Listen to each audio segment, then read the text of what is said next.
मोठी बातमी समोर येते। मुंबईत कचरा संकलनासाठी वापरण्यात येणाऱ्या गाड्यांमध्ये प्रचंड भ्रष्टाचार केला जात असून निकृष्ट दर्जाच्या गाड्यांमुळे सफाई कर्मचाऱ्यांना नाहक त्रास आणि इजा पोहोचते। याबाबत पालिका अद्याप कारवाई करताना पाहायला मिळत नाहीये। माहीम येथून आढावा घेतलाय लोकशाहीचे प्रतिनिधी स्वप्नील जाधव यांनी।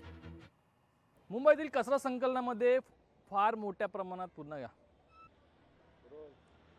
मुंबईतील कचरा संकलनामध्ये मोठ्या प्रमाणात घोटाळा होतो असा कर्मचाऱ्यांचा आरोप आहे। कर्मचाऱ्यांकडून आणखी एक आरोप होतोय तो म्हणजे कचरा संकलनासाठी वापरण्यात येणाऱ्या गाड्या या सुद्धा नुकसानग्रस्त, नादुरुस्त आणि मोडकळीस आलेल्या आहेत। त्याचप्रमाणे जे डबे आहेत ते सुद्धा नुकसानग्रस्त आहेत आणि मोडकळीस आलेले आहेत। कोणत्याही प्रकारे कंत्राटदाराकडून नवीन कचऱ्याचे डबे असतील, नवीन गाड्या असतील या घेण्यात येत नाहीयेत। ज्या आहेत त्यातच काम चालवलं जातंय आणि यामुळे खरं तर कर्मचाऱ्यांना इजा सुद्धा होत असते। खरं तर हे डबे जर बघितलं तर अगदी मोडकळीस आलेले आहेत आणि कचरा सुद्धा या परिसरामध्ये मोठ्या प्रमाणात पडलेला आहे। खरं तर दिवसातून 2 ते 3 वेळा हा कचरा उचलला गेला पाहिजे असं सांगितलं जातं। मात्र 1 किंवा 2 वेळाच कचरा उचलला जातो आणि नोंद ही 3 वेळा कचरा उचलल्याची केली जाते असे कर्मचाऱ्यांकडनं वारंवार आरोप करण्यात येतात आणि कर्मचाऱ्यांचे प्रश्न लोकशाही माध्यमातून आपण दाखवत आहोत। याचप्रमाणे अधिकाऱ्यांकडून सुद्धा यावरती थातूर-मातूर उत्तर येतात। मात्र जोपर्यंत कठोर कारवाई कंत्राटदारांवरती केली जात नाही तोपर्यंत